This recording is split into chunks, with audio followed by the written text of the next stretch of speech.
Good morning, everybody. Welcome to another episode of Going On Daily. I am Becky here with Mr. Chuck Allen on your favorite Monday station. It is dog week here, Chuck. Yes, I love dogs. I do too. I Oh my love gosh, weeks too. I thought that was actually a window for 1 second. No, you live in the hot climate of San Antonio, Texas. It's not actually a hot climate today, my friend. And let me tell you, I did a little research before the show today. Yes. I want to impress you with my knowledge. So I look at the thermometer here and it says 44 degrees F. That's in the pluses. That's not cold, Chuck. Hang on though. This is where you're going to be impressed. Okay. 44 degrees Fahrenheit, I know for a fact, equals out to 6.67 degrees Celsius, which brings the question to mind immediately right off the bat here, folks.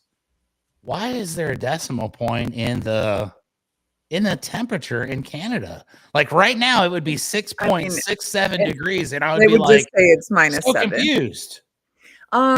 Because Fahrenheit makes 0 sense to the entire world except for America and possibly one African country. Yeah, us in that one country. Come on. So I think there's 3 countries total in the world that use Fahrenheit. It makes no sense. So when you're converting it to one that actually does make sense, it's like, okay, I guess we're in the decimals now. Because for us, 0 is freezing, 100 is boiling. It's very simple. And I'm not going to lie. That seems like it would be a logical way to go about things. I've never understood this whole 32 is going to be all right, but 31 is going to freeze. Like, where does things boil at? I don't know. I don't know. I'm so confused by the whole thing. I was thinking about that driving this weekend, actually about you. And I was like, so I'm doing 100 on the highway. Oh. Because this is 100 kilometers or 100 miles? Kilometers. So that's only like 30 miles an hour, right? It's like 60. All right. That's our highway. It sounded way cooler before. But I was just thinking, because I saw a sign, I was watching TV as well, and they're on a whatever road, and the sign said 25. And I was like, what does that even mean? Is that fast? Is that slow? Because 25 here is like that is so slow. That's like slower than a school zone. But 25 is pretty slow. We have school zones here in San Antonio that are 20. And I'll tell you what, that is difficult because I like to be compliant to all the rules, especially as it applies to school zones. I believe that children are the future. I'm like that, we are the world. I'm that. Yeah. And in our school zones, it's 20. I wish it was 21, and I'll tell you why. Okay. Cruise control. What you're doing with that extra mile. I have a lead foot. I can look down on the highway, and next thing you know, I'm going like 90, 95. I feel like I'm just rolling with the flow of traffic, but I'm speeding, pretty heavily. And in a school zone, it's 20 miles an hour. When the lights are on, like that's a double penalty. So if you're going faster than 20, you can you almost end up in prison. Yes. And I'm not trying to end up in prison over 21 miles per hour. So I try to set the cruise control. Here's the problem. My car, when you hit the cruise control thing, it won't let you set it until you get to 20. But in order to get it to register as 20, you have to be going 21. So you hit it, you gotta slow back down to 20 real quick. So there's cops around the corner. And I don't know. I know this is not a topic of discussion we had scheduled for this show, but 20 miles per hour is too slow because your cruise control's messed up. I believe that there's some sort of a fix in that they know this and they realize we can nail people going 21 that are good people.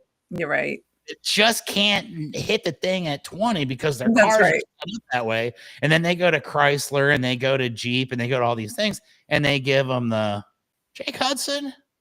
How you doing, buddy? Doing great today. How about you, buddy? Yeah, cool avatar. So that's called Avatar? What? The face thing, the profile picture? I don't see his face. Oh, over there. No, it says Jake Hudson. It's a picture of him. It looks like it's got a skull and some flames, though. I mean, that's Well, cool. I think it's just his face with some flames. Like he's like on a computer or something.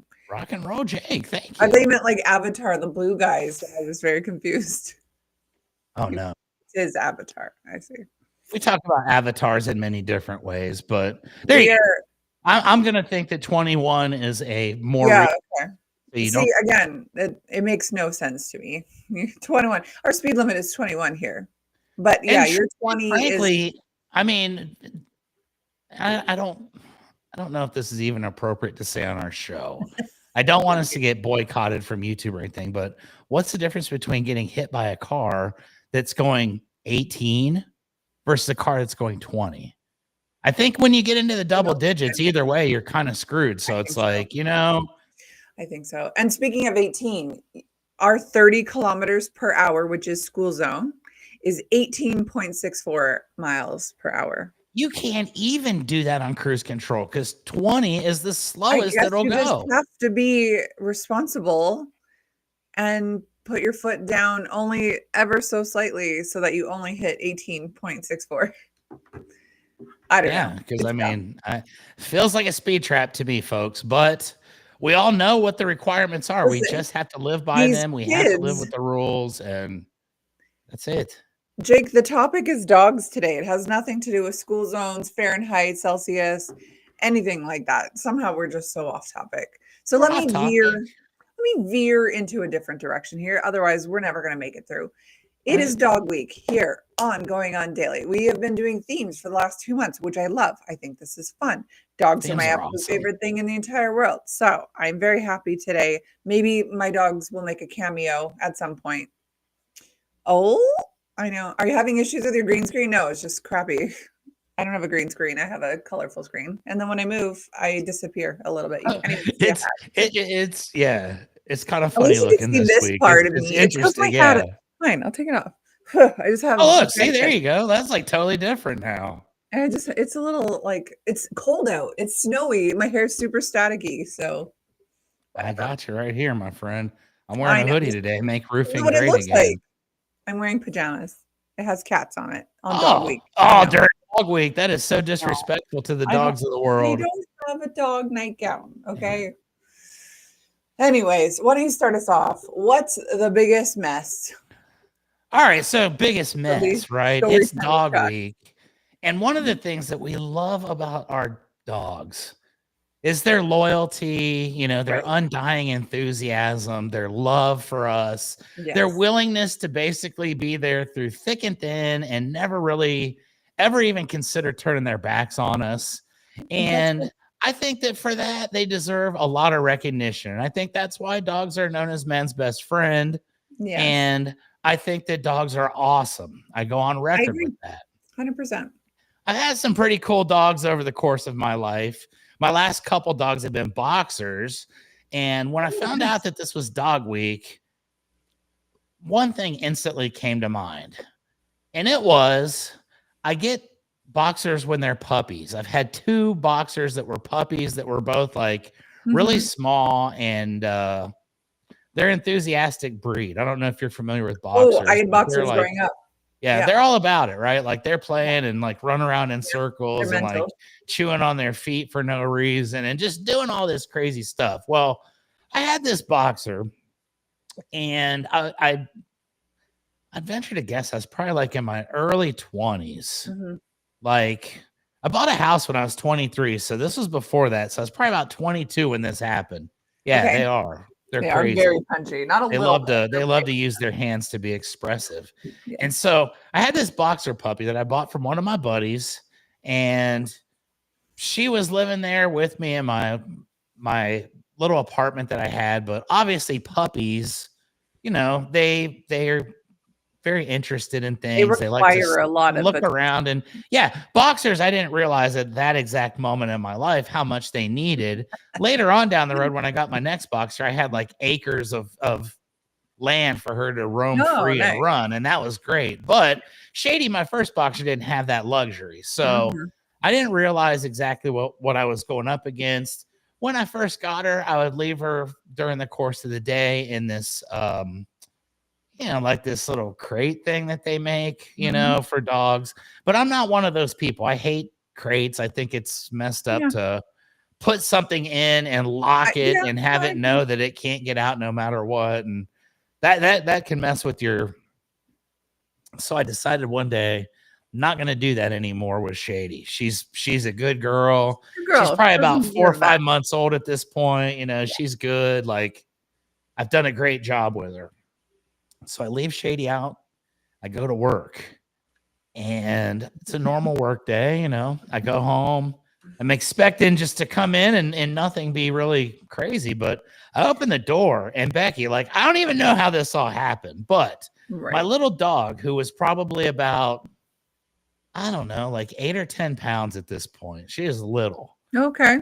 And I walk into my house, and I kid you not, there was like so much stuff that had been destroyed that was like in a nice pile No. in my Oh, living room, to no. where it literally looked like it had rained or snowed in my living room, because I Yikes. had, back in the day, we had this thing called newspapers. And I I know a know it. lot of people watching our show today are probably not even familiar with What is a newspapers, because we don't newspaper? have that anymore, but they used to like print news on an actual paper and like send it to We you. still have that.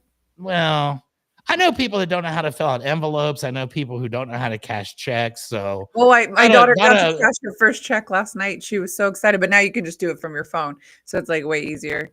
But yeah, it kind of takes away some of the I know. charm. But I know. Anyway, what sorry, go on. no worries. So I get in there, and I mean, it's like this deep, probably a foot deep of shredded newspapers. No.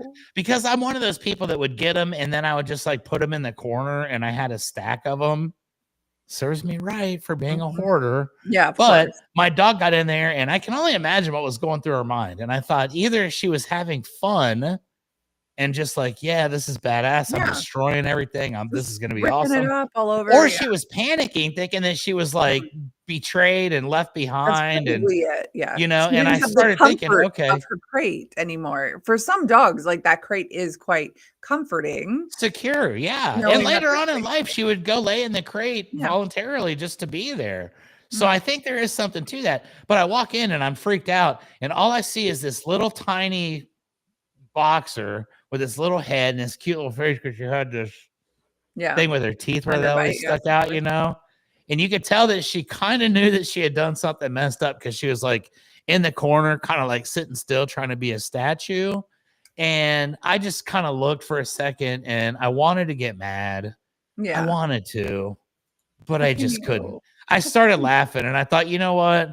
This is going to be the biggest mess that any dog has ever made, that I've ever seen. And 15 years from now, I'm going to tell this story on Going On Daily, and everybody's going to know. So that's Yeah. in memory of my dog Shady, No. who at that point in her life destroyed everything. And she learned a lesson that day. She was quite a character, but she learned a lesson, and she never destroyed anything again after that. Um, just because I think she saw that the look on my face was not Mhm. one of approval and enthusiasm. Never yell, or God forbid, I've never stricken a pet. So Correct, I yeah. think just the face knew it was like that. I'm more disappointed more than mad. And it's amazing how dogs can understand They things. And I do. think she Like, understood. I'm disappointed is worse than I'm mad. And she was never that's never so bad funny. again. When we So were kids, this is kind of an aside, but when we were kids, my parents used to spank us, right? It was the 90s, 80s, 90s. They used to just we turned wail out on us fine. out of anger. Yeah, it turned out fine.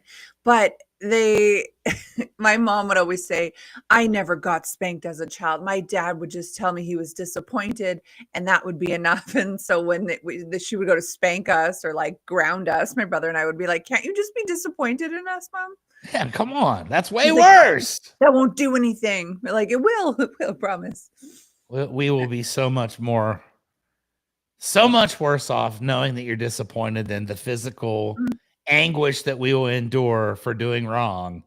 yeah, that's And right. yeah, that worked for Shady. She did it. So What a sweetheart. I know, like, we can just props to look at her. our dogs. Well, me and the German Shepherd, I'm not the alpha, so I tell him he's bad, and he's like, gives up his little dog middle finger.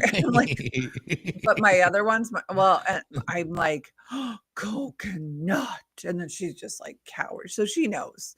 And like, I don't even have to tell her much. If she goes to like take one of the other dog's food, I just look at her and she's like, so that one's okay. But the German Shepherd, no. But if my husband says it to him, he is like shaking in a corner somewhere. So they really are smart. They definitely know when you're happy and when you're not happy. That's for sure. Indeed. Mm-hmm. And that's how we kick off Dog Week, ladies and gentlemen. This is going to be a great week because hopefully there's not too many bad stories about dogs. And if there are, hopefully none of us are sharing them this week. Yeah, so. Right. If someone's like, this is how this dog ruined my life, that would not be a good start. I see enough of those on Nextdoor. I don't need to hear about them here. Oh, yeah, no. We want to hear the good, positive dog stories today because dogs are perfect angels. I look at my dog every day and I'm just like, how did you become so perfect? Kenny had stay positive. Oh, that's cute. Kenny. What a sweetheart. Okay, so I hear dogs barking in the background. Yeah, because my husband got home and he's just like not coming into the house. So my dog's like losing his mind. Which means now that my husband's home, that means that we'll get a cameo from Coconut at some point. Nice. Text them, ask them to send her in. We now know Coconut is awesome and does nothing wrong. Is the best perfect angel in the entire world. The other two are little butt heads, but Coconut's an angel. So anyways, you are watching here with Jake, with Ron, Havenshine on YouTube, Kick, Rumble, Twitch, Twitter, /X. You can find us at any of these places. Rhode Island Broadcasting, RI_broadcasting, Broadcasting RI. There's multiple ways that you can find us live every Sunday, Monday, Tuesday, Wednesday, Thursday, and Saturday morning at 10 a.m. Eastern, 9 a.m. Central, 8 a.m. Mountain Time. Or if you can't get with us at those times, you can listen to us after the fact. We are on audio at Spotify, Red Circle, TuneIn, and iHeartRadio at RIBroadcasting.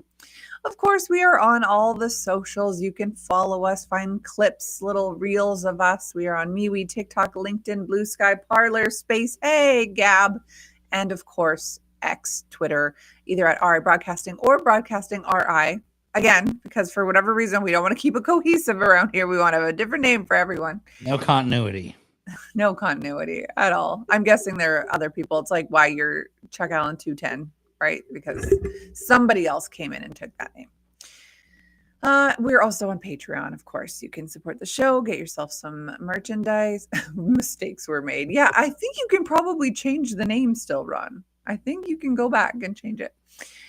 Anyways, we are on Patreon at RI Broadcasting, where you can support the show and get pictures of Chuck's feet. We are also on Facebook at Going On Daily Morning Show. You can follow us there. Eventually, we will go live again on Facebook. If you don't know the backstory, Facebook, Mark Zuckerberg dust, big time. 10,000 followers, just gone. Years of work from Ron, just gone. For no reason, honestly, for no reason. So we had to start a new one, and that is Going On Daily Morning Show. So follow us there. Finally, support the show on our website. If you want to get all the information that I just said, RhodeIslandBroadcasting.net. You can donate up to $10 million if you feel so inclined. You can also, this is the most important one. I mean, the $10 million is welcomed. But also you can vote for the Hall of Fame, which is very exciting. We are into a new month right now. Philip Seymour Hoffman, Sean Penn, Robin Williams, Gene Hackman, and Tom Hanks was for November. It looks like Robin Williams is going to take it, but Ron says we're going to wait till tomorrow to get the official results. So do we have a new Hall of Fame then, Ron? Because it's now December. Today is December 1st. Do we have something new? Is it females? Is it actresses? What a terrific question. I don't think we didn't talk about it backstage, so I'm going to guess that we don't have one yet, which is unfortunate because it is December 1st. Later today. Let me give you some examples. If we're doing like 90s or 2000s, Julia Roberts, maybe. That's all I can think of at this moment. Can you think of any? I'm drawing a total blank. Maybe like, Jennifer Aniston. Like 80s and 90s? Like 90s and 2000s. I would be like Jennifer Love Hewitt. I would say like Jenny Garth. Oh, it'll be music. Oh, okay. Okay, music. Females in music. Cher. Mariah Carey. Cher. Whitney. I would How about say divas? How about divas? That would be a good one. J-Lo. J-Lo would be good. J-Lo. That's right. My favorite's the Pretenders. If we're doing females, that'd be cool. Okay. Pretenders. Yes. It wasn't just one female in a group of men, though? Well, the one is the only one that really counts when you think about it. I mean, I suppose, yeah. We only know of the lead singer, so. We do. That's right. Females, we just don't know the decade. Okay, well, stay tuned tomorrow for that, where you get to hear more about it from probably me. I'll probably be back tomorrow. So, excuse me. Okay, let's talk about famous dogs. Oh, famous dogs. My favorite kind of dogs, the ones that we all know and love. Exactly. I thought this would be a good one. So here are some famous dogs from history, whether they're legendary, heroic, maybe even unbelievable. Some aren't even real. Some are just TV dogs, but let's go through it. A lot of these I hadn't even heard of. The first one is Leica. Hopefully I'm saying that right. It was the first animal in orbit. Now, that being said, who would do that? Who would be like, hey, this dog knows nothing about consent or what's going on? Let's throw this bad boy up into space. Let's throw him up in this. Yeah. So that one's not cool. But a stray, of course, it was a stray from Moscow, became the first living being to orbit the Earth aboard Sputnik 2. She's remembered as the pioneer of space exploration. That is messed up. It is super messed up. That dog was probably so scared. How do you strap it on? How do you suppose they went about this? You think they're like, you want to go for a ride? Who wants to go for a ride? Yeah. Come on, let's go for a ride. And the dog's all excited thinking it's going to Dairy Queen or something. It ends up in Mars. And what's the point? Quite honestly, it's not like she can come back and tell you what happened. This is her in the picture. I mean, she looks happy though. It looks like it was a cool trip. Well, I mean, that's probably like, what's up, everybody? I was in Jupiter. Yeah. Anyways, I'm glad Leica got off the streets to be a guinea pig. But anyway, she was the first dog ever. I agree with you 100% on that. I think sending a dog without consent, without knowledge, without someone to keep it calm, that's messed up. Would it have been different if it were a cat in your eyes? No, I love cats. See, it would have been different for me if it was a cat. I'd have been like, all right, cats are cool. Cameo here. Hold on. Dun, dun, dun, dun, dun, dun, dun, dun. Coconut. Oh, she's a little stressed out right now because she was sleeping. Bro, it's very cold here. I didn't know you were going to put me in front of millions of people worldwide. Been on the show before. Oh, but because I have a background, we can't see her. Oh no! Sorry, Coconut. You look like that giant bear-looking thing. Bear-looking thing. Hashtag Coconut. Oh, here we go. Here we go. Hi, Coconut.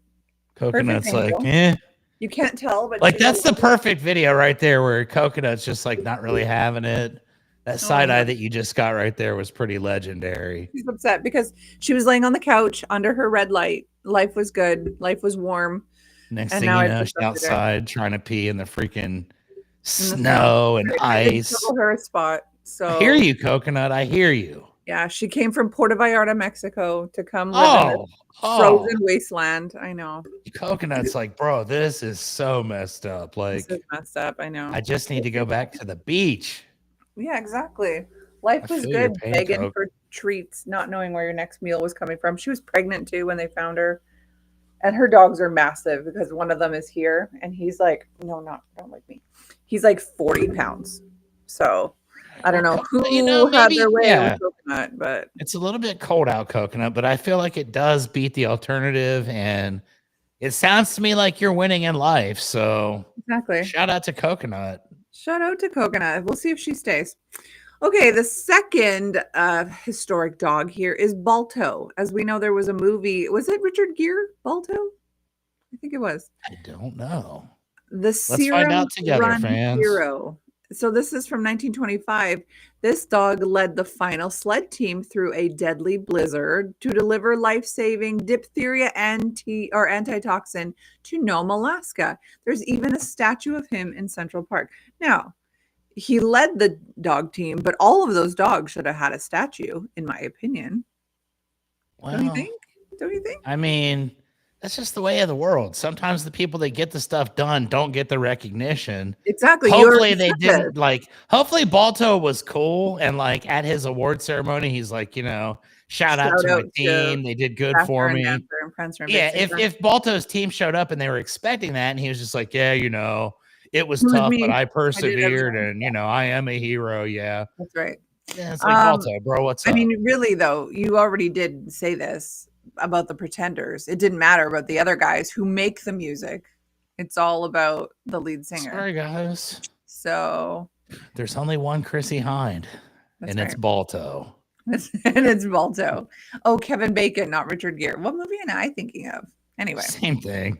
Kevin Bacon and Richard Gere, if you put them on a screen side by side, I might could tell you the difference, but one is gray hair, one is blonde hair. Yeah. Hilarious. Okay, do you know Sergeant Stubby? I feel like I need to. I don't now, but I feel like within the next minute or so, not be much better for me. Not to be confused with Sergeant Slaughter. Sergeant Stubby. That chump still hasn't responded. Yeah, that's right. I'm gonna start calling him Sergeant Stubby now. Now you've given me new ammunition. That's right. In my Twitter / Instagram attempts to fight Sergeant Slaughter. Let him enjoy shuffleboard and. Oh no, he's still out there wrestling. I'm not calling him out off of the nursing home. I'm calling him into the ring that he's got more practice than me. Okay, well then I'm the underdog. That's fair then. I'm the underdog, no doubt. Hilarious. I can't wait to see this. Okay, so Sergeant Stubby is America's most decorated war dog from World War I. Nice. He was a stray who became a soldier's companion. He warned troops of gas attacks. He found wounded soldiers. And he captured a German spy. He literally became a sergeant. That's pretty awesome. So Sergeant Stubby actually caught a spy. Like, yeah, I feel like I need to know more about that. That's interesting. Yeah, maybe tomorrow I'll do a whole story on Sergeant Stubby. We were watching a show yesterday that has police dogs, and they use a very certain type of police dog, usually that type of German Shepherd. They usually are quite a darker fur, which is exactly what my German Shepherd looks like. And so he gets real excited when we're watching stuff like that. But I was thinking like of these dogs taking people down. Yesterday I was wrestling with him on the couch, and he does this, we call it nibsing, where he like takes his front teeth and just it's like a love tap kind of. Oh, but it hurt, and he broke skin yesterday, and I was like, oh my God, you hurt me. And then I'm like, man, imagine if this dog was actually pissed at me. If he was like doing his job to take me down, he would rip the skin right off, or we rip the muscle, every part of me, we rip right off my bones. So yeah. Thankful that didn't happen. Totally. He just nibs. Understanding the difference between play and reality. Exactly. It's what makes dogs awesome. Totally. All right, another famous dog is actually multiple dogs, and these are the Chernobyl dogs of 1986. Not one, 86. In fact. Yeah, 86, Chernobyl. Hundreds of dogs after the nuclear disaster were abandoned. Isn't that terrible? They formed their own packs and survived for decades in the exclusion zone. Many still live there today, supported by rescue groups. Now, I'm sure none of the 1986 dogs live there, because how do you be 39 years old? That'd be awesome, though, wouldn't it? Not. They're like, it's my day. Yeah. But they're offspring and offspring and offspring and offspring. Nobody's fixing these dogs. Just holding down the fort. Yeah, it's their neighborhood. Yeah. Very interesting, hey? Indeed. They could be. I don't think they can be. I don't think dogs live to be the same. I wonder what the oldest dog ever in the history of dogs is. I mean, Ron, look this up. I feel like 39 is pushing it. My dogs both made it to 8. Yeah. And we did have a dog when I was a kid. My dog that I got when I was in kindergarten lived until I was like about 20 or so. Oh, wow. I'd say he's probably about 17, 18 years old, but he was small. They often say that Chihuahuas can live to 20 something. Oh, hi, Danny. Danny is at the rescue. Danny boy's here now. Just saving the day. I thought you meant you were at an animal rescue. You're just here to rescue this dull podcast. What? Dull? Danny's here. Well, no, I don't know. Are you insinuating that our podcast is dull? Danny, I challenge you to a duel. Yeah, right after Sergeant Slaughter. Sergeant, yeah, right. First Sergeant Slaughter, then Danny. No, Danny is awesome. We're happy you're here, buddy. All right, Danny's in a good mood. The Dallas Cowboys have been like on fire. Doing really well here recently. Okay, all right. I mean, a Super Bowl is coming up fairly soon. No, I think in January or February. I think February. Okay, February. Very cool. Yeah. All right, dog number 5 here is Hachiko, a Japanese symbol of loyalty from the 1920s. He waited 9 years at the train station for his owner. This might be the Richard Gere movie. Or no, maybe it's Cuba Gooding Jr. I don't know. I think it's Richard Gere. And it was called Hachi, maybe. But he waited for 9 years at the train station for his owner who had passed away. He became a national symbol of devotion. The statue of him is at Shibuya Station. That is so sad. Someone needed to adopt that dog and be like, here's the love. Yeah, like, bro, come on. But like, much respect just for your loyalty. Like, let's take him out of the rain. He seems like a good one. Yes. What a sweetheart. Poor little guy. How about Rin Tin Tin? I didn't know this was a real dog. Apparently. Oh, yeah, Rin Tin Tin. He was in the 20s and 30s, and he was a German Shepherd, of course, rescued from World War I battlefield, who went on to star in 27 Hollywood films and helped save Warner Brothers from bankruptcy. I had no idea. Rin Tin Tin is responsible for Warner Brothers not going bankrupt. I love it. Apparently, and now look at them today. I need to know who Rin Tin Tin is here. Oh, okay, he's cute. And he's Don't type in Rin Tin Tin, Dave Chappelle, racist Hollywood animals. That is not a fair representation of the real Rin Tin Tin. Yes. Okay, Dave Chappelle's going to be here in 2 days. My brother has tickets. Didn't even tell me. They're like $175 a piece. Still worth it. I know. My brother got the upper bowl, which is way cheaper, but there's tons of lower bowl because it's $200 a ticket. And I'm like, do I go by myself? Because the only other person I would go with is going, and he doesn't have a seat for me. So, anyways, love Dave Chappelle, hilarious Chappelle show. I showed my parents Clayton Bigsby and the Tyrone skits the other day. Well, that Rin Tin Tin kind of goes right along with that. So funny, love that. Rin Tin Tin will just say had some personal issues in that episode. I've seen it all. I just don't remember. All right, here's another one. Buddy, the first seeing eye dog in the U.S. of 1928. He guided Morris Frank, inspiring the formation of the Seeing Eye organization and pioneering guide dog training in North America. I didn't realize it was almost 100 years old having a seeing eye dog. Awesome. Smokey, he's a World War II hero. He was a 4-pound Yorkie, a Yorkshire Terrier. You wouldn't think of that guy on the battlefield. But he ran communication wires through small, dangerous pipe. He survived air raids, boosted soldiers' morale. Oh, it's a girl, I guess. She's considered to be an early therapy dog. So that's actually pretty awesome because you see these little dogs and it's like that dog's like running around all fast and stuff, and nobody can get it because it's like just so funny and quick. Like Benny Hill. There you go. And I'll tell you, those little dogs are mean too. Like if you're going into a fight, I would rather have one of those small dogs than, like if it was my boxer, I would take the boxer, obviously, but one of those little small dogs just randomly biting people. I've only been bit by like 3 dogs, and they've all been those little like wiener dogs. Oh, I've also been bit by a wiener dog in my nose. It saw its reflection in my glasses and it freaked out. Yeah, like great. That's awesome. Thanks, bro. That's what happened to me. I get bit because I go to people's homes and I try to be inviting, and I'm always like, I'm nice to dogs because I feel like dogs are a good barometer. If the dog likes you, then you must be pretty cool. Like they have that intuition. I've been bit by 3 wiener dogs. One was a guy that worked for my company. His dog was in our office and bit me. No. And I would never, I say this 100%, never condone like abuse towards any type of animal. But when this little dog bit me, Becky, I have never wanted to kick something so hard in my entire life, and I didn't do it. But those little dogs are mean, and that's why I have a taser. I carry it with me on all my jobs because it scares the little dogs away from you, and I need them. Only Pit in bulls, America, Rottweilers, German Shepherds, none of them scare me at all. They're cool. I guess because they know. They're just like, dude, we can We can pretty much take you. So whatever. We're confident. The little dog has to be the one with the big voice. Yeah, my small Chihuahua has a very loud bark on her, but she has no teeth. Like, what is she gonna do? Honestly, and she's pretty scared. She'll bark at you, and then you come in, and she's still barking at you. But like, what is she gonna do? Yeah, like barking as you start hiding under a coffee table or whatever. It's like, that's charming, and I respect and appreciate that. And actually, I think I favor that. Yeah.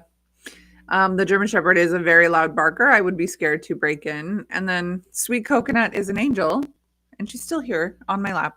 I feel that, like, out of the pack, that Coconut would be the one where, like, if you broke into the house, you know, sure, German Shepherd scares everybody. I feel like Coconut would be the one that would, like, go running and, like, jump up into the air and, like, snatch onto the neck and because she kind of looks like to, like, random people. Because she kind of looks like Jack Russell, and they're known. Coconut looks like an absolute stone cold killer if necessary. I know, but also realizes, you know, it's not necessary. I can just be me and break into my house. Cool. I'll mess you up. Right, Coconut? She's so passive, though.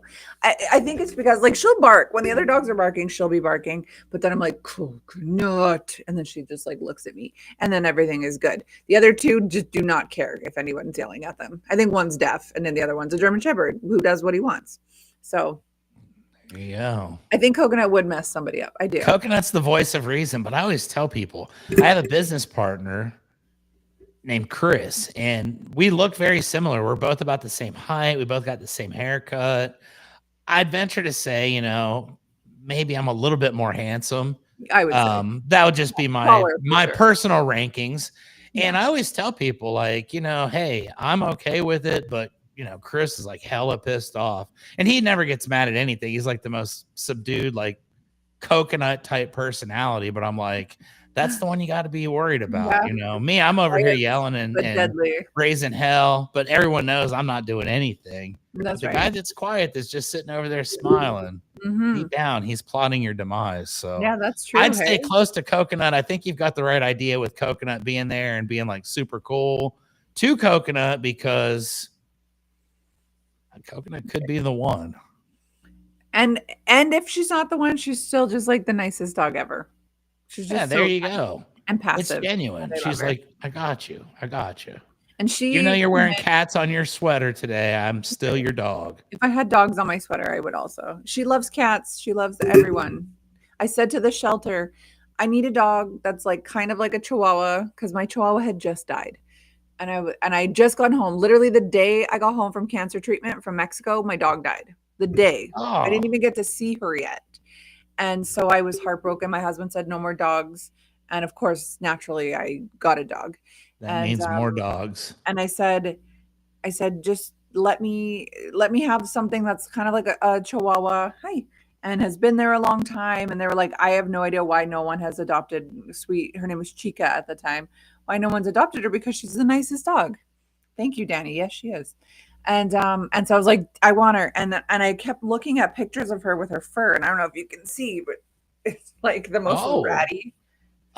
Check that out. Coconut sporting a mohawk. I love it. Totally. And I'm like, she looks like a coconut. And my dog who died was Peanut. So I was like, it's fate. That's it. Yeah. Peanut, Coconut. And plus she has white fur, so that means I can dye it different colors, which with dog friendly dye, which I do. She's currently blue. You can't really tell though. It's fading. An ass hawk. Okay, get out of here. Anyways, we're so off topic yet again. But welcome to our show. I don't even know why we have topics. I think it's for like general, and then it's just like, okay, we'll talk about that for a second, and then next thing you know, it's like Coconut is blue, and it's because she's awesome. And it's like, I didn't even know Coconut 20 minutes ago. I know, and now your life has been enriched since then. I'm gonna tell people about Coconut all day today. Legit. The best. Yeah, she does smell like nacho chips though, so I think she probably has an issue. But I just say it's the smell of her people because she's from Mexico. That's an amazing issue to have. If I smelled like nacho chips, I would go around all day making sure everybody knew about it. Totally, it makes me. I'd walk into crowded rooms on purpose. There you go. Smell that? It's yeast in my paws, but it's fine. That's it smells good. All right. How about this other dog, Coconut should be on this list, but she's only going on Daily Famous now. Togo, the real serum run champion. Balto got the fame, but Togo actually ran 260 miles. Balto only ran 55. Modern historians consider Togo the true MVP of the Gnome Serum Relay. See, Balto stealing somebody's, like he's. I'm now losing respect for Balto. I feel like the other guys in the team are like, dude, like we were here. Yeah. Like you only ran the last 55. What about us who ran 260 miles? Yeah, in the freezing cold. Balto's like Frankie Valli, and they got the Four Seasons in the back, and they're just like, bro, but what? Yeah. Like, I know he doesn't even get a name. He just gets snow. Well, now that I know that someone did 5 times more work, it's like, I know, rough. Now the evidence is stacking up against Balto, and now I'm not. Yeah, take down that statue. I'm not respecting him nearly as much. Coconut now goes to the top of the board. Yeah, naturally she would anyway. She can't be in the snow for very long, but she could go in the daytime. She could bring you some medicine for sure. In Absolutely. The warm summer, yeah. All right, we have another dog named Pickles, like that name very much. Pickles. This is the dog who found the stolen World Cup in 1966. The Jules Rimet, I don't know if I'm saying that right, trophy was stolen in London, and Pickles found it while sniffing in bushes during a walk. So it's not like Pickles was on the case. It was an accident, but he still gets. Do we know that though? Maybe Pickles was like, hey, bro, I'm going to go find the World Cup. Maybe nobody's looked in this bush over here, you know? And it's like Pickles was just going to take a whiz, but in reality, systematically, Pickles had figured it out and knew exactly where to go. I have a thought, though. If someone was going to go to all that effort of stealing the World Cup, why would you dump it in a bush? Don't you steal it because you want it? I mean, it's staying in my basement until everything blows over, and then I'm like, everybody come on over. I'm charging $5 a head. I'm having a Stanley Cup party. And because it was in the 60s, there's no like CCTV or nobody's going to be taking your picture and sticking it up on Instagram. They've got this massive camera. You're going to see it. So, yeah, cop chase, dump the evidence. That's probably accurate. Man. So, anyways, the two left here.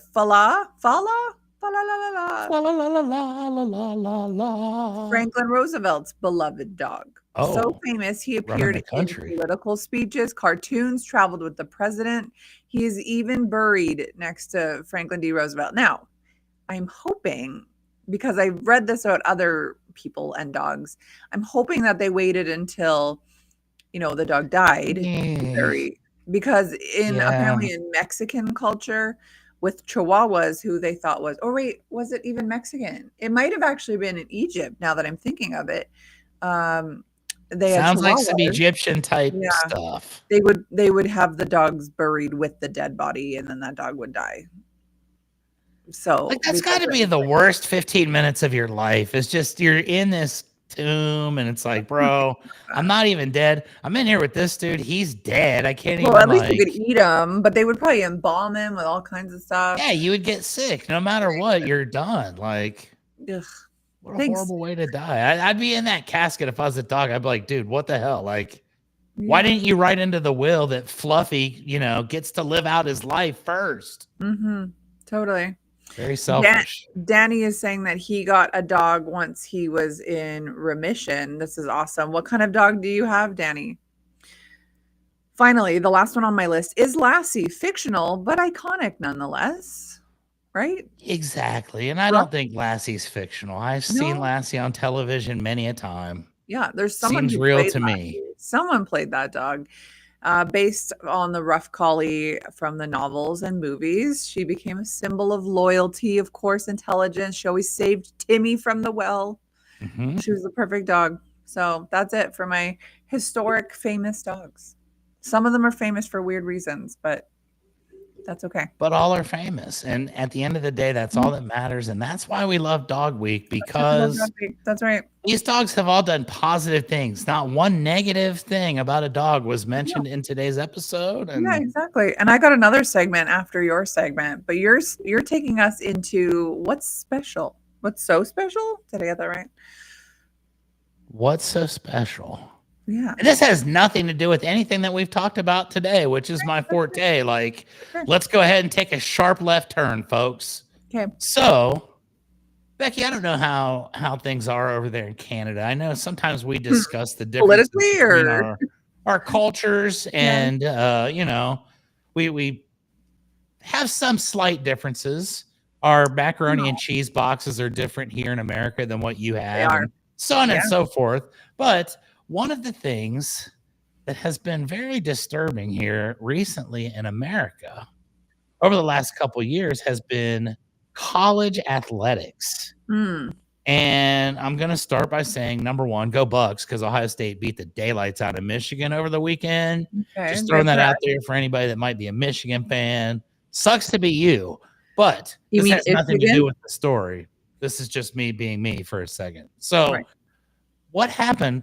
I woke up this morning and I kind of knew that something like this was going to happen. So I made this topic yesterday, and the topic is, what's so special about that guy? And here's what this is based on. There's this guy. He's a coach for the Ole Miss Running Rebels. I'm sure you're familiar with that. Probably comes up in conversation daily in Canada. And this guy's name is Lane Kiffin, and he's their head coach. Okay. And this guy, Lane, he's like a second generation. His dad was like a well-known coach for many, many years, head coach and all this stuff. And this guy, Lane, he got in there because it was what his dad did. So he's been a coach since he was very young. And over the course of time, this guy, Lane, has made some somewhat sketchy decisions as it pertains to like professionalism and ethics. Like, for example, he took a job one time and then quit before he ever even started. And he got to see, here's a guy, USC Trojan. This guy probably hates Lane Kiffin. Danny, I assume you hate Lane Kiffin. Give me the thumbs up if you hate Lane Kiffin. So he was going to do this job, and then he gets another offer before he starts, and like he just abruptly leaves in the middle of the night and doesn't tell anybody. And like there's a pattern of this behavior that goes on, repetitively with this dude. But he's a pretty good coach, apparently, even though not really. This is where it gets perplexing. His record's not that impressive. Like, we're not talking about like Newt Rockney or anything here. We're talking about Lane Kiffin. Obviously. Well, he decided that he was going to leave his job and go do another job for a different school because they were going to pay him like $90 million. Uh-oh. Who we got going on here? Sorry, I don't mean to interrupt. This is Lulu. What up, Lulu? She's really going to be upset because she loves her red light, and now she's away from it. Oh, Lulu, we just got to bring the heat here. Well, I'm wearing a heated blanket. Oh, yeah, this sucks. I have a heated blanket. She'll be okay. Where's Ruger? Sorry, my husband is here giving me the dogs. Bringing them all in, making them all famous on Going On Daily.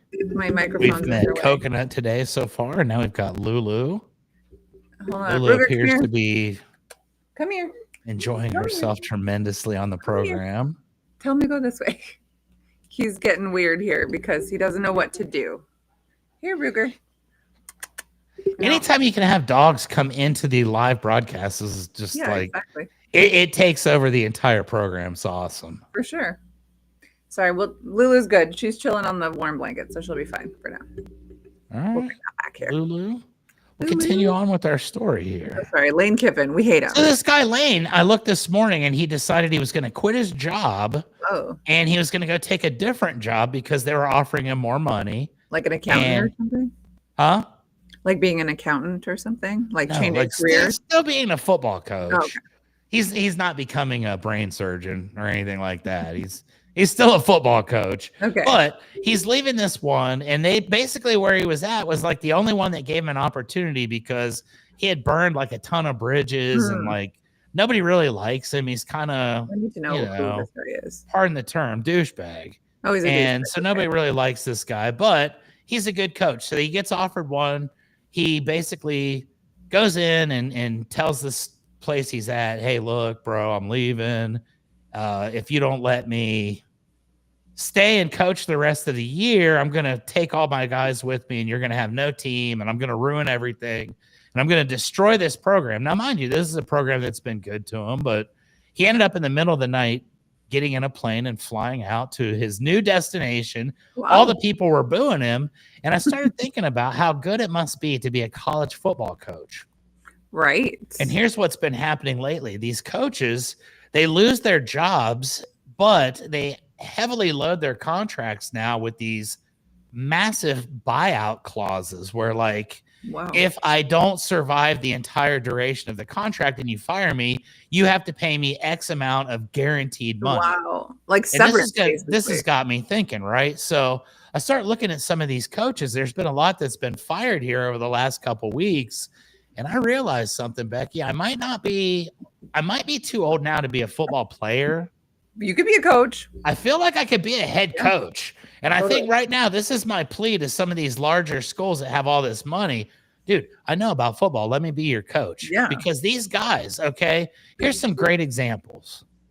Recent coaches that have been terminated and what they've been given to basically stay away from going to work. Now tell me this isn't great. Someone offers me like $20 and they're like, don't go to work today. I'm all in.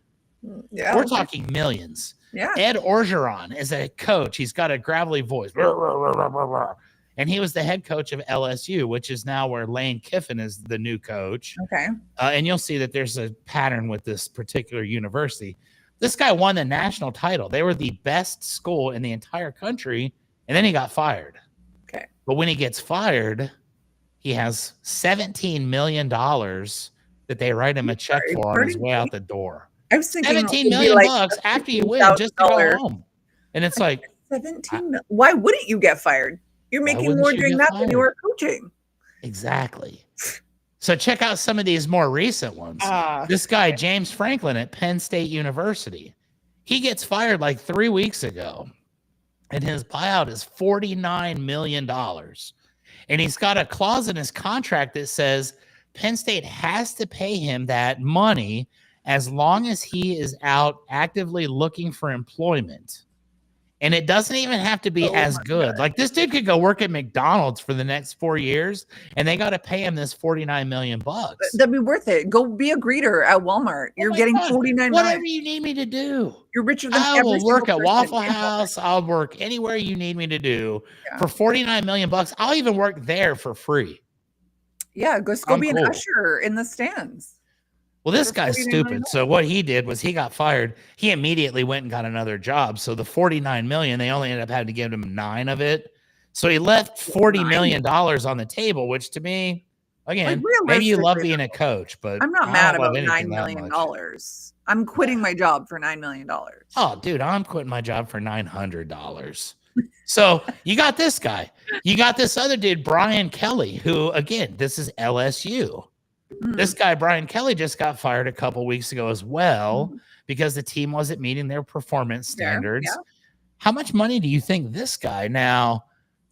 He was highly overrated. They never really won anything. All the people bought into it. And then over the course of time, they started hating him to the point where they fired him midway through the season. But how much money do you think this dude has been paid? And it was just confirmed the other day because they were trying not to pay it to him. And he ended up going the legal route, but this dude gets paid X amount of dollars to do absolutely nothing. Is it 30,000 or 30 million? 30 million is very low. This man is getting paid $54 million in his contract buyout to be basically chilling at the house doing nothing. Now, tell me this isn't your dream job, right? Like, okay, I'm just trying to understand America. Okay. Me too. And what's the word I'm looking for? Capitalism. Crazy. Which I'm a capitalist. I'm all for it. But isn't Louisiana in a bad way? Oh my gosh. Like Louisiana is the poorest state of all 50 states. And to just continually have to pump out this money and just fired coaches. Like they're paying the salary of like 4 or 5 people that they fired. Meanwhile, and they were successful people. Majority of the people in Louisiana like can't even pay rent or have food. That is Kelly don't be caring about that. That is Brian Kelly's eating caviar right out of his gold-plated dish. Wow. Now, let me tell you this though. Brian Kelly, $54 million. That seems like it would be like, wow, that guy really won at life. Yeah. But let me tell you about someone else, Becky, who has won even more. And that, my friend, is a gentleman by the name of Jimbo Fisher. And Jimbo Fisher, if you're not familiar, he was a coach for a team in Florida. And his team in Florida did well, but it was because Jimbo Fisher was not in charge at the time that they were awesome. Basically, they had a guy that retired. Jimbo took over. The next year, they were still awesome because of the previous guy. Well, his real talent started to show over time. They started to not produce. Jimbo Fisher got fired, and then he got picked up by Texas A&M University. Okay. And Texas A&M has a long history of being delusional when it comes to what they really believe their football team can do. Their football team never accomplishes anything, yet every year they feel like this is the year. So what does A&M stand for? It's agricultural and machinery. I know it's this like because I grew up in, I didn't grow up there, but I lived there for 10 years. Yeah, it's an agricultural school. It's kind of like almost like a military type deal. They wear uniforms and stuff, and very ritual based, and it's a great school. Yeah, it's badass. I lived there for 10 years and I love Texas A&M, but they're not a good football school. No, not like they think. So every time they get rid of their coach, they end up bringing on like the next best thing. And they've done this lots of times over the years. Well, a couple coaches ago, they bring on this Jimbo Fisher. Okay. And mind you, Jimbo had just been terminated because of his poor performance at another school. And when they hired Jimbo, like they needed him so bad. These guys are so wealthy. They've got so much money there from the agricultural standpoint, all the oil money, all the farming and all, millions and millions and millions. They offer this dude a ridiculous contract. And of course, you know what happens. Jimbo Fisher coaches there for a few years. He's extremely disappointing. They suck. They end up having to fire the guy, but now he's got the largest contract buyout in history. And these rich guys, they didn't hesitate one bit. They wrote the check for it. But Becky, to stay home from work, I'd say Jimbo Fisher's probably in his 60s. He's probably at that normal retirement type age to do absolutely nothing whatsoever. For having a terrible performance and getting fired from his job, this dude got $76.8 million guaranteed dollars to his bank account so that he would walk away and never disturb their program again. This is college football. Exactly. And this isn't even the show. And it's gotten crazy because the students now can get paid as well. And over the course of time, it was always that the students were out there risking their lives and literally like, you know, this kid could get paralyzed. He's out there playing. Y'all are making millions and millions of dollars. They adjusted to where now the students can make money. And that's a whole other thing where now like these kids make more money in college than they would if they went pro. So they're staying longer in the college environment and making more money. Another degree. I have 8 degrees. Yeah, I'm filthy, stinking rich. You know, I've got commercials and I've got car dealerships and everything, and it's now fully legal. It goes with the coaches too. But can you imagine getting $76.8 million to do nothing? And this guy Jimbo laughs about it. Like you would think that being known as the biggest bust would be the thing that would tag you. I believe he's the smartest man in history because he saw that there was really no need to win. This is at that point when they have to pay you regardless. What is the motivation to win? Like, I gotta know, who are these lawyers drafting up these contracts? And like on the other side, who are the lawyers that are checking off the T's and C's here going, yeah, you know what, if they fire him, let's give him $76 million. It's insane. Like if anyone has been fired, I've been fired once for not getting the COVID shot. And guess what I got out of it? Bunch. Guess what I got out of it? Nothing. I almost didn't even know if I was going to get a job. I had to fight for them to give me a couple weeks of pay. Like, so. And here's Jimbo Fisher on the beach. Like, my team was mediocre. And I feel like that was the plan from day one. And okay, so he executed the plan like a champ. So there you go. How do you get this job?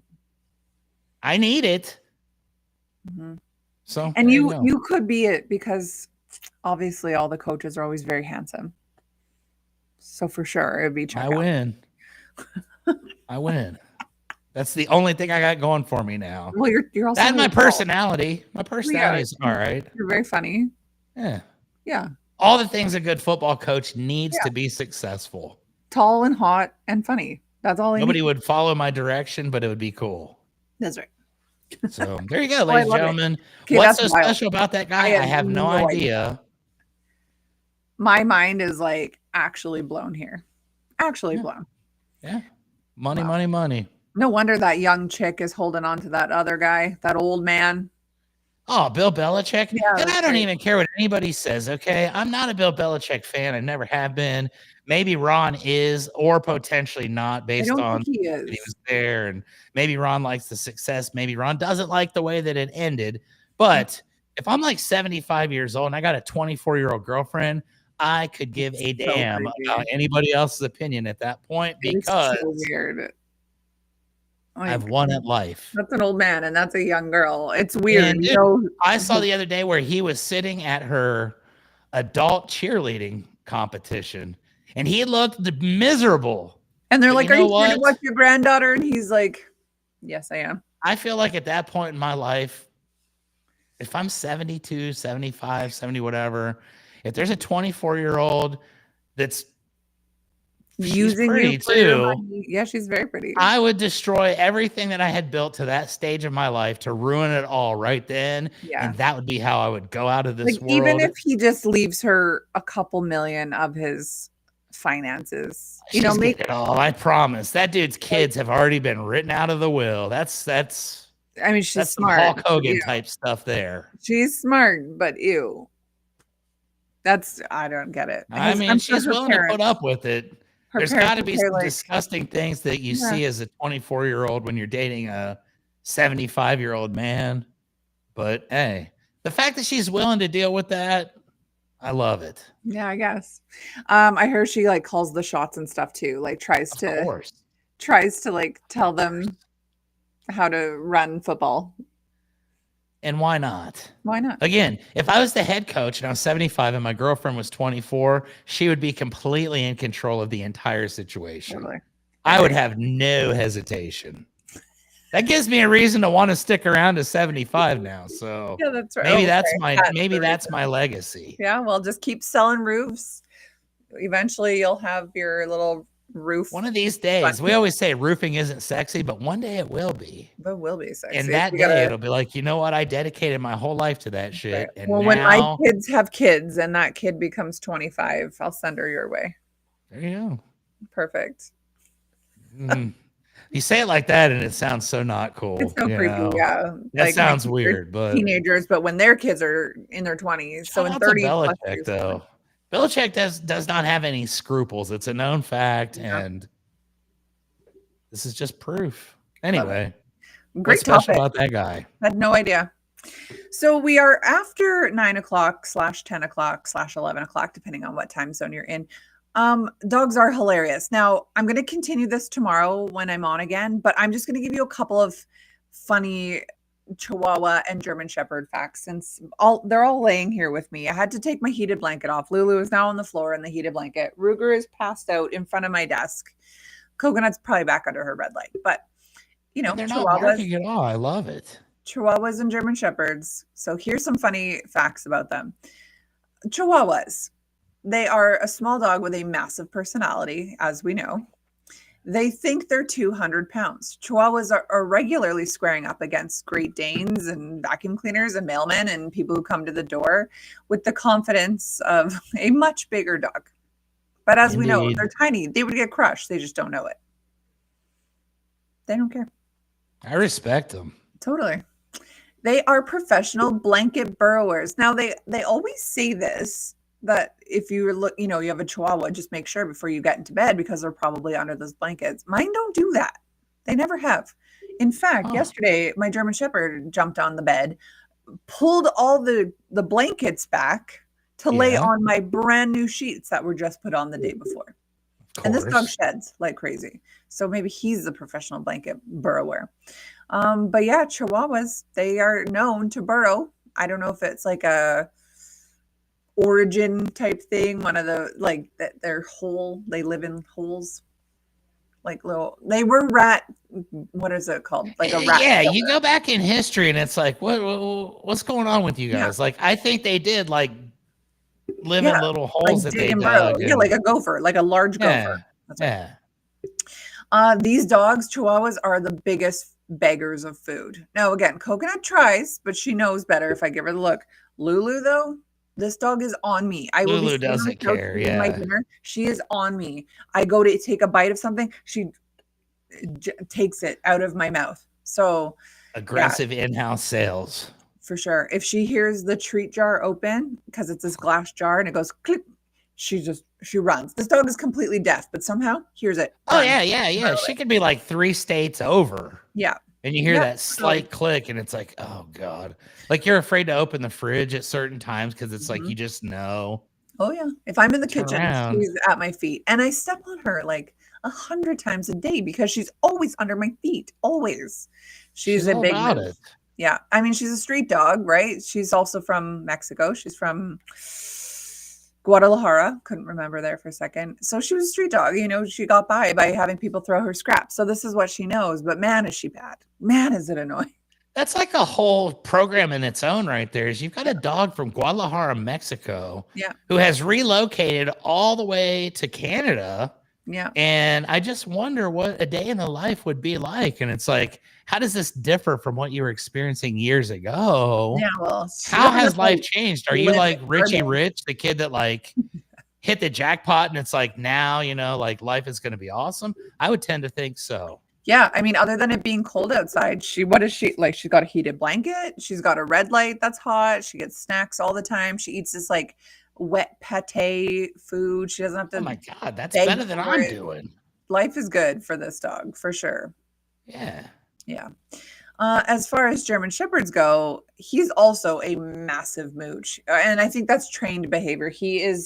My husband bought him from a breeder, expensive show dog, blah, blah, blah. This is obviously before I came around, before I have this heart for street dogs.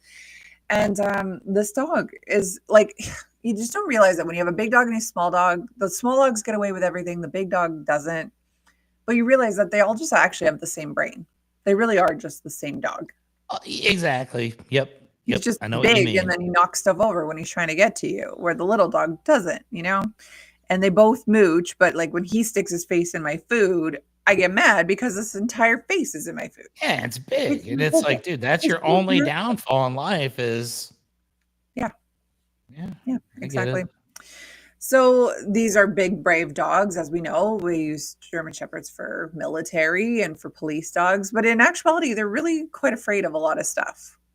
If someone shoots a gun on TV, this dog's running. If fireworks go off on TV, he's hiding.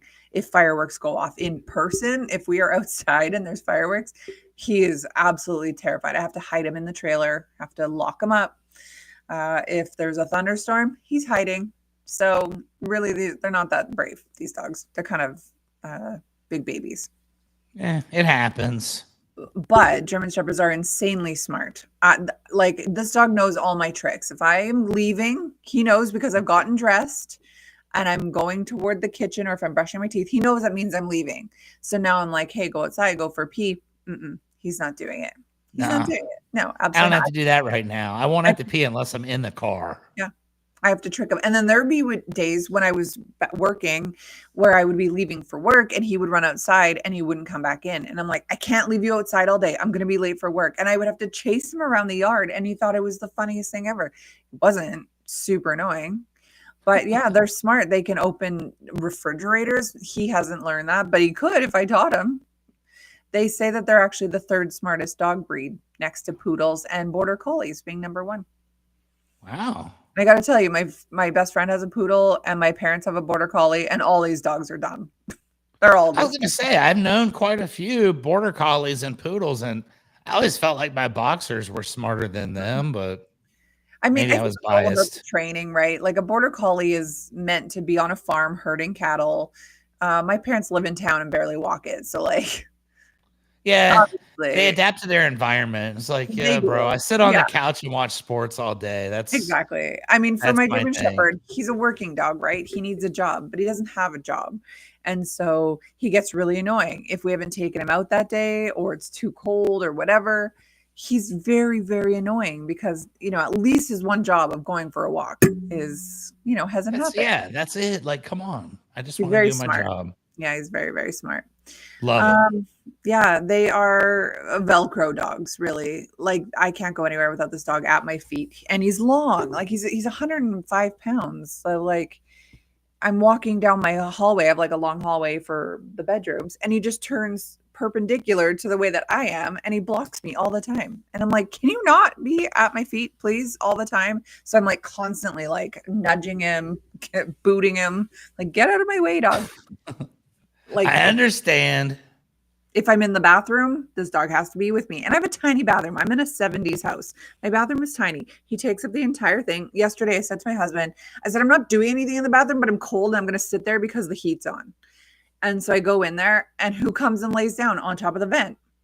This big lummox. So I couldn't even get some heat. So found out that it was actually warm in there and was like, all right. Yes. Good call, bro. Thanks for the hookup. But I will say, of the dogs, like, Chihuahuas get a bad rap for being yappy, whiny, mean, whatever. I've had 3 Chihuahuas, and I've loved every one of them. They've been kind and well-mannered.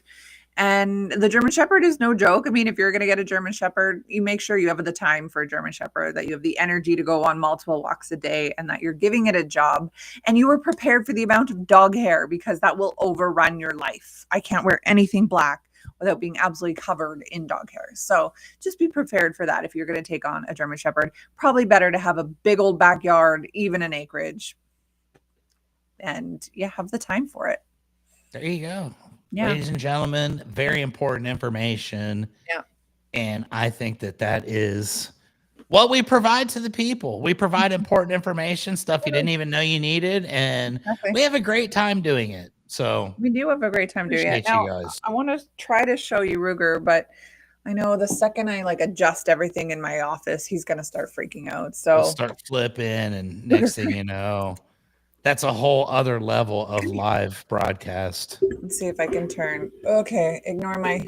Oh no! See, I go to turn it, he goes the other way. Ruger, come. He's like, no, I'm behind the scenes. I'm not an on-camera kind of guy. And now he's gone. Yeah, I called him. He knows. He doesn't need the fame. He's confident in his own self, and he's like, you know what? If it goes down, I'll be the one that defends the entire family. I don't need that kind of camera time. Sorry, I unplugged my microphone here. You ever see those things that say you have the big dog privilege, where you're walking at night and it's okay because now you have a big dog, right? I definitely do feel safer when he's around. Granted, I'm not walking around at nighttime, but if I had to, he's the kind of dog I would like to have with me. Absolutely. We're going on a mission to find him. Nice. Oh, there. I always like the missions. Come here, buddy. Come here. He's like, dude, I don't want to be he's back right now. He's like, I just don't seek the fame. I know. I know I'm the star. I don't even need validation. There we go. Hey, he's like, oh my God, is that Chuck from Keeping It Rio? She's like, is that Chuck 210? It is. It is. There we go. That's my buddy. Oh, okay, thank you. He's a pretty good boy. I mean, people are pretty freaked out of German Shepherds, but they're actually very nice dogs.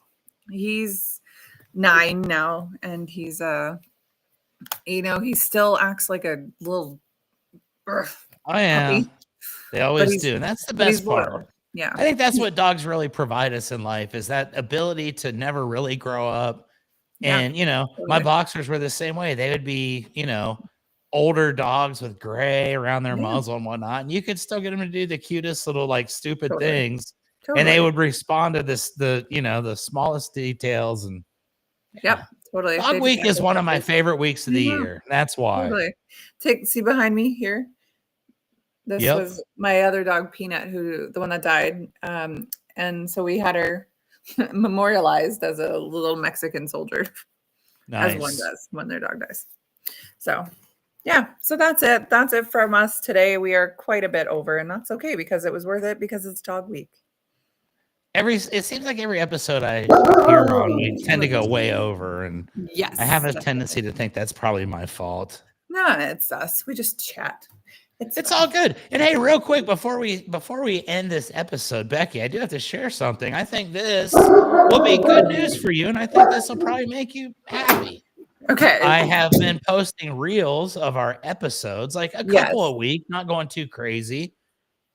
I post episodes of my own podcast. I post videos of my daily escapades, whether it be at work, doing roofs, food reviews, whatever the hell I'm doing. I love a good food review. I gotta say this: I've gotten the 2 most high-rated videos on my TikTok. Okay. The only variable that is different from any of the other videos, you, my friend, star in both of them. So I think you're an internet sensation. And I think my audience is like, hey, you know what?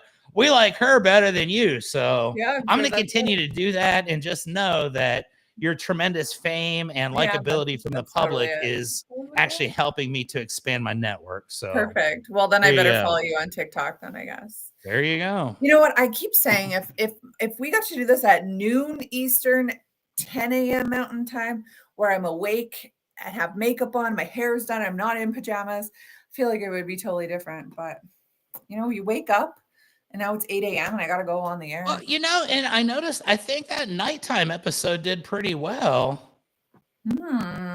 Just saying. Good to know. It's all about the makeup, I guess. Indeed. Love it. Well, thank you again for being here, everybody. Chuck, always a pleasure. Love our Mondays together. So much fun. And it's not really snowing. That's an optical illusion. Yeah, well, it is here. But you know what didn't happen today in our show is those idiots did not do the landscaping today because it's too cold out. Oh, can you see? Oh, you can't really. It's so bright. It's so bright because it's all snow. Yeah, screw that. I'm wearing shorts and I don't even have any shoes on. Oh, you can kind of see there. It's all snowy out my window. Yeah, I'm good. Yeah. That's all I need right there. That's my connection to the snow. Yeah, that's it. You can feel cold through me. All is well.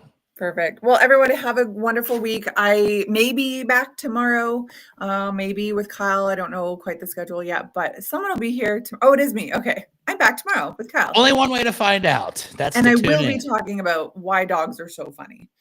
And we are continuing Dog Week, so make sure you are back with us. Thank you, guys. Bye, everyone. Have a wonderful day.